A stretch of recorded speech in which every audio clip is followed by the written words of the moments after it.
And another thing I did this summer was take Joe's grief writing workshop. Highly recommend if you have a chance to take it. And here's a longer poem that came from that. We'll see if I remember it or not.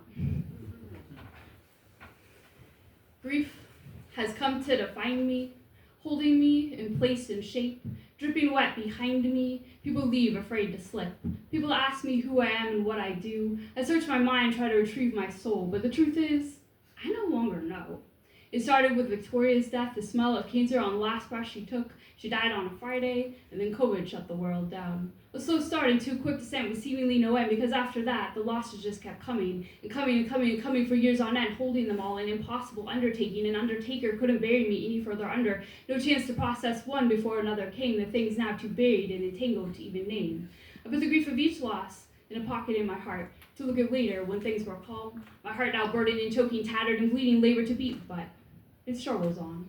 Lost piled at a height that surely cannot be sustained, stacked up like a Jenga game, extracting anything high stakes. And I think I'm supposed to be metamorphizing, but the grief is metastasizing instead. A black snake leaking toxic oil into all the cracks of my being, sterilizing it into things unfeeling, a hungry lion's jaw awakening only to recognize it's in the middle of a mass starvation. Its insatiable predatory drive turning inward and eating itself alive. That's what my brain is speaking, thinking, unhinged feeling, chased by a shadow that looks nothing like me. Black Sharpie scribbled across my chest and carved in later, do not resuscitate. A last wish, lying too close to the fireplace, hoping it devours me. It's not that I want to die, it's just, I don't really know how I can possibly live.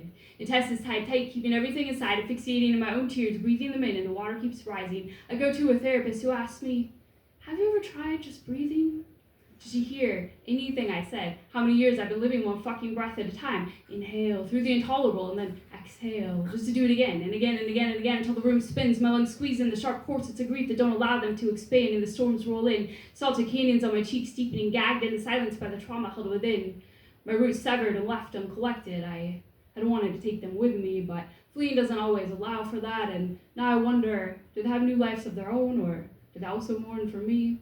Just as it seems like my life might stabilize, the whole world starts exploding, democracy imploding, hard-won rights lost as we watch multiple genocides unfolding in real time, our brown, black, and unhoused neighbors snatched away, feeling powerless to do anything, and how much more time left before they come for me, because as an autistic activist, I'm definitely on their registries, reaching for lifelines, and I forgot those are gone too, no one to turn to, but home to, soften into, entire mountain full of secrets, not because I want to keep them, but how and who would I tell them to? The only way to be seen at all is to write myself into a poem, and then perform myself out into the world in 3, 5, 7 minute increments, words spit into a mic so that people can hear them, and then going home to sit alone in the vulnerability of that. New grief piling on about that even as it simultaneously heals me.